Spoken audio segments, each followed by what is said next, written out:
So let me kind of frame the problem. So just as of the end of 2016, there were 5.5 million devices going online every single day. 1 million per hour are projected to be sold by the year of 2021. By 2020, they project 30.7 billion devices being in the marketplace. 75.4 billion by 2025, far exceeding all humans on Earth. We are seriously outgunned, outmanned, and seriously exposed, and cybercrime is expected to be a $2.1 trillion problem by 2021.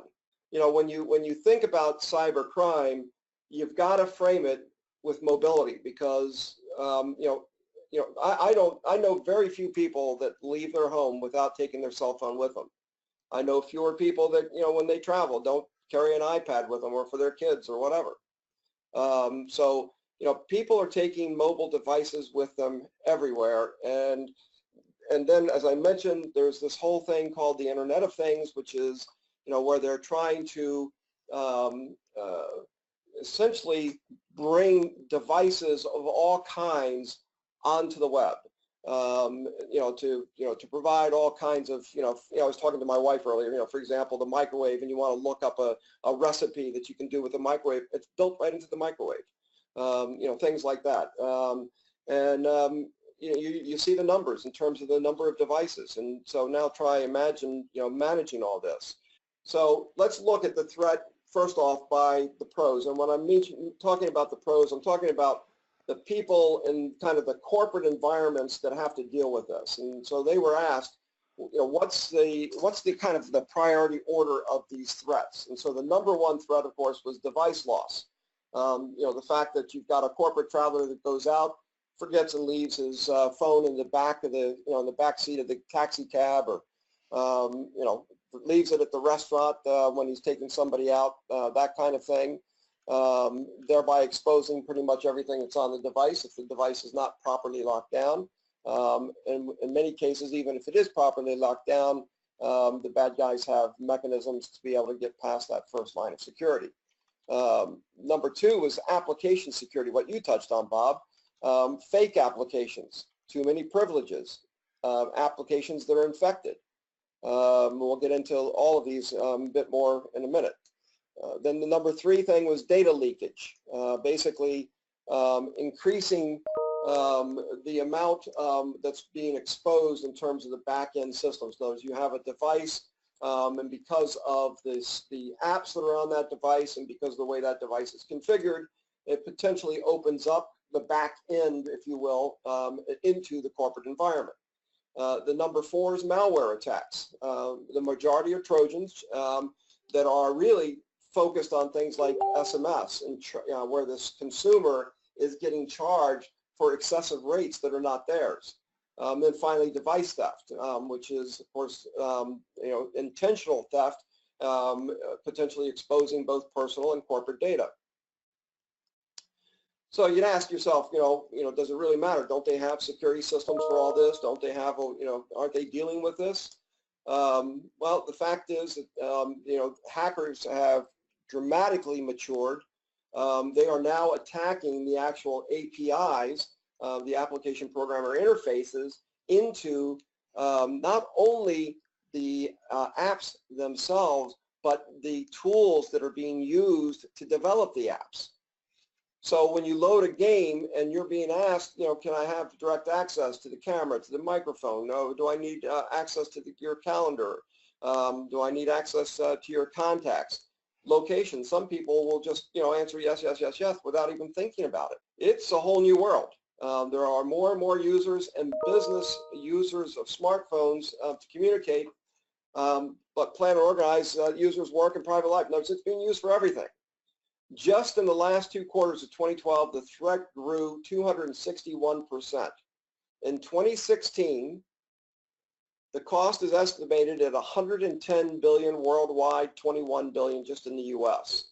Now, hopefully everybody can hear this because this will catch your attention. There is fraud. Consumers are expected to use their phones to make more than $13 billion in holiday purchases this year. So cyber criminals see apps as opportunity. Retailers are rapidly rolling out shopping apps for your phone. Do you buy clothes on your phone? Yeah. How do you do it? App or browser? App. Okay, love the app. Search the App Store for some of your favorite brands and you might find this one from Uggs. But here's the problem. Uggs doesn't have an app. This is a fake. Dummy apps like this have security researchers on notice. You have ID theft, personal information being leaked. You have credit card theft, where your number can be used once you've given it out, and even counterfeit items. So if the sale does go through, you may get an item that is not legitimate. Also, some apps ask for permission to access other information on your phone. So this gives the app permission to track me. Essentially, yes. Wow. That's crazy. Branding Brand, a builder of retail apps, looks for these imposters. We discovered over a few hundred apps that were counterfeit. This is between both the iOS store for Apple and the Android store for Google. Apps pretending to be from Dillard's, Dollar Tree, Zappos, and New Balance. All fakes. Consumers should be worried because this is a game of whack-a-mole. New apps are arriving every day while other ones are being taken down. And the trend seems to be that this will be a problem for this upcoming holiday season. Some were for Android, others for the iPhone, and that's surprising. Apple users typically think of their apps as vetted by the App Store. Apple tells ABC News, we've set up ways for customers and developers to flag fraudulent or suspicious apps, which we promptly investigate to ensure the App Store is safe and secure. Google says we take security seriously, and Google Play automatically scans for potentially malicious apps as well as spammy accounts before they're published on the Google Play Store.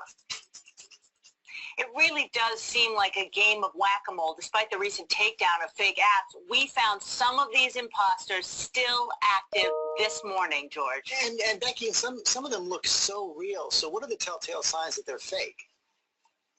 Well, you know, one thing you can do to protect yourself and find a legitimate app, use your browser to go to your favorite brand's website. They'll have a link to their app. So if you go through the front door of the retailer's site, it really ensures you're getting the real deal. Now, to your point about finding out if it's a fake, if you do go through the App Store, click on the publisher's name. It's listed right up top next to the name of the app. If this is their only entry or the others they list are weird sounding, that's a red flag. Finally, you want to read the reviews in the App Store, but don't rely on them exclusively. As we all know, fake app makers write their own glowing positive reviews. You got to trust your gut and be cautious here, George. A lot of important information there, Becky. Thanks very much. What are we talking about? We're talking about threats in terms of disruption, data theft, data modification. The big one is transmission. They are able to, transmit location, transmit your data. They're able to, use your SMS, MMS, Wi-Fi services as if they're their own, and you get the bill. They attack through virtual machines. They use memory cards. They use the synchronization process.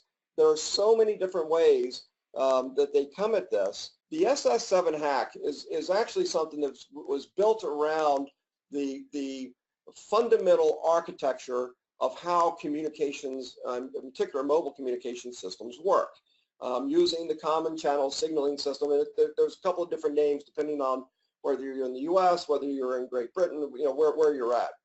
But it basically is how the communications happen.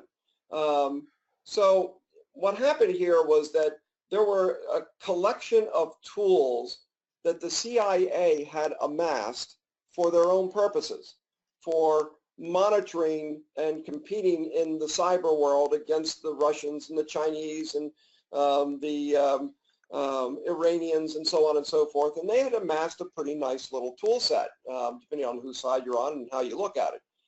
The problem is, like all things, it saw the light of day. It actually got out of the CIA.